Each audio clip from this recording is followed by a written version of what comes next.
The tinsel still twinkled when my sister's voice cut through our Christmas morning. "We had a family vote," she announced, looking around at everyone like she was the star on top of the tree, "and we all decided that Sophia is no longer our sister." The room didn't go quiet. Instead, my cousin Tyler clapped super loud like it was the funniest joke ever. Uncle James raised his mug of hot chocolate in a toast. Even my mom, Emma, the one who always says she loves me more than all the stars, giggled a little. "Well," she said, still wearing that plastic smile, "someone had to say it." My dad, Daniel, just took a big bite of his Christmas cookie and mumbled, "Probably for the best." It felt like a mean play, and they'd all learned their parts perfectly. My throat tightened like I'd swallowed a snowball. "You guys really planned this for Christmas?" Emma's smile stretched even wider, feeling yucky like old candy. "You've been nothing but a bother for ages, Sophia. We're done pretending you're one of us." Mom nodded, reaching for the plate of gingerbread men, like we were talking about the weather. "It's all settled." I looked around the circle of faces.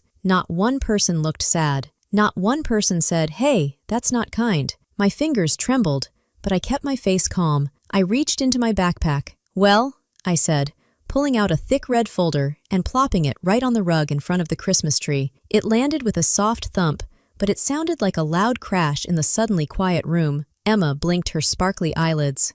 "What's that?" I shrugged, trying to act cool, even though my fingers were wiggling nervously. "Why don't you take a peek?" She snatched it up, flipped open the cover with a mean little grin, and then her face went as white as Santa's beard. Her eyes got huge and round like Christmas ornaments. She turned a page and let out a scream that could have scared the reindeer right off the roof. Emma's scream was still echoing when my older brother Noah grabbed the folder. He didn't say a single word, just opened it and started reading. His face went all floppy, his mouth hanging open like he'd forgotten to close it. His eyes were glued to the pages, like they were covered in sticky candy. The room that was just filled with mean cheers was now so quiet you could hear the fire crackle in the fireplace. "It's all true," I said, my voice not shaking anymore. Every word, every picture. Mom's mouth opened and closed like a goldfish. Tyler stopped unwrapping his race car. Even Uncle James carefully put down his mug. "You want to know what's in that folder?" I asked, my voice a little stronger now. "Okay, but first you need to know why I made it." I took a deep breath, feeling steadier with each word. This didn't just happen today on Christmas. It wasn't a surprise from Santa. It happened little by little, mean thing after mean thing. Emma, my perfect on the outside sister, was always the Christmas angel everyone loved best. Perfect curls, perfect smile, and she could tell fibs better than anyone could wrap presents. She never did anything wrong according to them. And me? I was just quiet. Sophia, the one they always asked for stuff. Not because they loved me, but because I never said no, not even at Christmas. I paid for everything I wanted. My own art set, my new snow boots, Emma's fancy ice skates. Half of that came from my piggy bank. Dad's new fishing gear he got last spring. Yep, that was me too. Even Aunt Carol's giant credit card bill, like a mountain of wrapping paper. Gone, just like that. Tyler's super cool drone, my birthday money from Grandma. All those times they said, "Oh, Sophia will help. She's so responsible." It wasn't because I was responsible. It was because they knew I wouldn't say no, especially at Christmas. Until one time, Emma wanted me to give her all my Christmas money so she and her friend could buy matching friendship bracelets. I said no, nicely, but still no, even though it was almost Christmas. That's when the quiet started. They stopped talking to me as much. Mom stopped asking about my Christmas drawings. Dad just grunted when I said Merry Christmas. Suddenly, I was the one on the naughty list. So, I started keeping track of everything. Every time they asked for money, every time they said something mean, I saved emails, texts, even drew secret pictures of things in my notebook. I had a whole timeline of who asked for what, when, and why. I even had a secret chat where Emma called me her personal ATM and said I was too dumb to say no, especially at Christmas. Noah found the thing that made his face go all sad, like a snowman melting. It was a picture of Emma with her arm around a boy with reindeer antlers, and a text saying having so much fun at the Christmas concert. But Emma had told Noah she was staying home because she had a tummy ache. Noah looked up at Emma, his eyebrows all squished together, like he was trying to figure out a puzzle. "Who's this?" he asked quietly. Emma's eyes darted all around the room, at me, at Noah, at the picture. Her mouth opened, but no sound came out, just air like a deflated Christmas balloon. "Don't start," she finally snapped, her voice shaking a little, like a jingle bell about to fall off the tree. Noah didn't even blink. You said you were helping Mrs. Peterson decorate her house.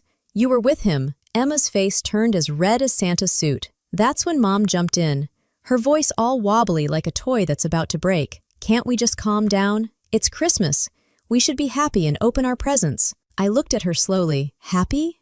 I said, my voice quiet but strong like the first ice of winter. You're the one who always says I'm not grateful enough for my gifts, even when I'm the one giving all the time. Dad finally said something, rubbing his forehead like he had a bad Christmas headache. You're making a big fuss about nothing, Sophia. No, I'm not, I said louder this time. I found you let them do this for years. You saw it, you heard it. Every time they made me feel small or ask for more money, and you didn't do anything, not even at Christmas. I often saved this money. You just stayed quiet like a sleeping bear. Emma stomped her foot like a grumpy elf. Oh, just stop feeling sorry for yourself, Sophia. You're not a victim. You chose to help us with Christmas and everything else. I stood up, slow and tall, like the Christmas tree in the town square. I fanned Hilda smaller. No, I didn't choose anymore. You just expected it. You didn't want a sister.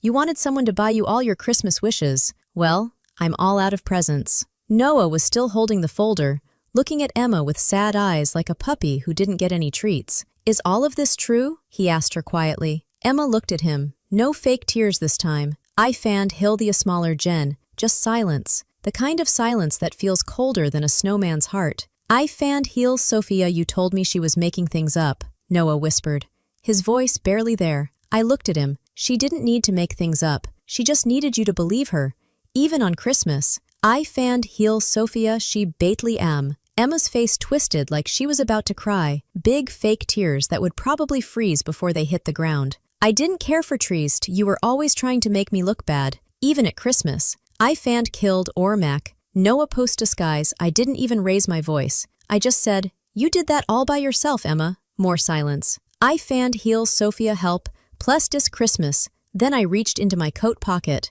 Noah, I fanned heels, Sophia. What now? Dad asked, sounding tired like Santa after a long night. I fanned heels, Sophia plus guys. Wyke follows and cried 6 feet, plus dis Christmas. I fanned heels, Sophia, plus dis Christmas. Plus dis Christmas, I fanned heels Sophia and plus a sky. I fanned eels Sophia, Sophia. I fanned heels Sophia plus guys. Plus dis Christmas, I fanned heels Sophia. I put another white envelope on the rug. I fanned heels Sophia, Kira pros. The trees of addition sunner with plus. Noah picked it up. He opened it and read the first line. His eyes got super wide, like he'd just seen a real reindeer. E.A.Lee. I fanned heels Sophia. What is this? He whispered. I fanned heels Sophia, plus dis Christmas impulses guys. I fanned heels Sophia, plus dis Christmas, angel dis class. I fanned heels Sophia, impulses guys, plus dis Christmas across all nation. I fanned heels Sophia, plus dis Christmas nation, plus dis Christmas across all nation. I fanned heels Sophia. See? I fanned heels Sophia, plus dis Christmas emphasis guys. I fanned heels Sophia, plus dis Christmas emphasis guys. They say that Mom and Dad can't make any choices for me anymore. They can't see my school reports, and I don't have to call them if I get a boo-boo at the playground. Every grown-up string I had to this family, gone, signed, done, even on Christmas. Media, Mom gasped, her hand flying to her. No yelling, no crying. Just the quiet surprise of people who finally learned that I wasn't going to let them treat me like a leftover Christmas cookie anymore. I didn't go straight home. My hands were still shaking, but not because I was cold. It was because I finally felt light, like all the heavy Christmas ornaments they kept hanging on me had finally fallen off. I walked to the park near our house, the one with the big oak tree Dad used to take me to. It was quiet there, just the sound of the wind and the birds. No one was asking me for anything. No one was pretending to be nice while being sneaky. It was just peaceful, like after the first snowfall. That night, I sat on a bench and just breathed. The next day, I signed up for the kids' cooking class at the library. Then I asked Mrs. Peterson if I could help her with her Christmas lights. For the first time, my days weren't full of things I had to do for other people. They were just for me, like opening my own special presents. But mean people don't like it when you're happy without them. It wasn't long before my phone started buzzing with messages. Mom left a voicemail. Sophia, sweetie, we're still your family. We were just upset about something else. Don't let one little fight ruin Christmas. Then Emma texted, all mad. Noah's being so dumb. Are you happy now? I didn't know exactly what she meant, but I had a feeling Noah was starting to see the truth about her. Dad sent a short message. "You're being too stubborn. Your mother is really sad. Come home for Christmas dinner." I didn't answer any of them. The quiet felt like a warm blanket. Then came the guilt trips. A few weeks later, I got a card from Mom. It had a picture of their Christmas tree with a big, empty space under it. The message said, "It doesn't feel like Christmas without you." Then a text. "Your little cousin Lily keeps asking where her favorite sister is." A few days later, Dad texted, "We're having trouble with the bills. I know you don't care, but we need help." I didn't say a word, not one single word. Then, after New Year's, a letter came. I knew it was from Mom because of her swirly writing. It was 3 pages long. Page 1 was all about how sorry they were and how stressed Christmas made them. Page 2 was about how sad everyone was without me, especially Lily. Page 3 was the real reason they needed money. They were going to have to sell some of their Christmas decorations. "Please, Sophia, just one last time.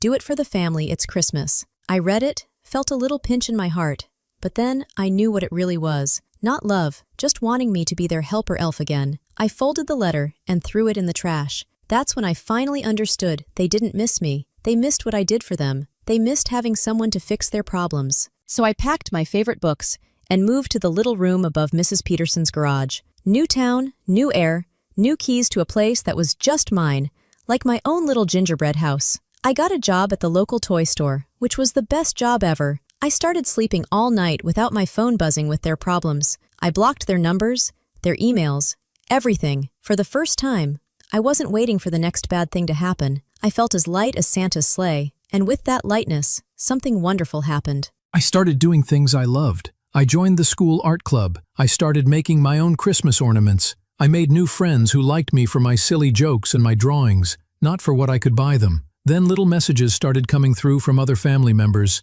Somehow they found ways to reach me. My cousin Tyler texted, "I didn't know you paid for my video game. That wasn't cool of us." My brother Noah sent a message, "You were right about Emma. We're not together anymore. Thanks for showing me the truth." I didn't need their sorries, but it felt okay, like getting a small, unexpected gift. Then the last little whisper from the past, a postcard from Mom, just 3 words in shaky writing. "Merry Christmas, Sophia. No sorry, no big explanation, just that." I looked at it, waiting for the sad feeling to come back, the feeling that always made me want to help them, but nothing came. No sadness, no anger, just quiet, like the snow falling outside. I threw the postcard away, washed my hands, and decorated my little room with my own handmade ornaments. This is my story, because for the first time, I'm not just trying to get through Christmas, I'm actually happy. Was I too cold? Or was I just finally done? Being the only one carrying the big bag of presents for everyone? I don't know, but I do know this. I'm free. And this Christmas, that's the best present of all.